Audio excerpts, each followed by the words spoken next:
আসসালামু আলাইকুম। আজ একটা আমরা নতুন এক্সপেরিমেন্ট দেখব। এক্সপেরিমেন্টটা হলো নিজে তোলো নিজেকে। নর্মালি আমরা একটা কপিকল সিস্টেম দেখতে পাচ্ছি। আমি এক্স্যাক্টলি এই দড়িতে বল প্রয়োগ করব। এটা কপিকল সিস্টেমের কারণে আমার এই প্রযুক্ত বলটা কয়েক গুণ বর্ধিত হবে এবং আমি এখানে বল প্রয়োগ করব। আমি এক্স্যাক্টলি ওপর দিকে উঠে যাব।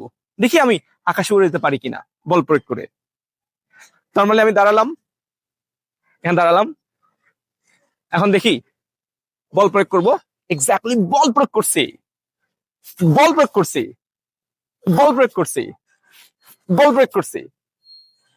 আমি বল দিচ্ছি নিচের দিকে, কিন্তু উঠছি কোন দিকে?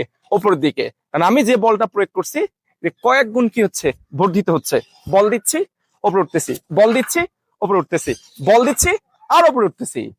এবার আমি নিজে তুললাম কাকে? নিজেকে।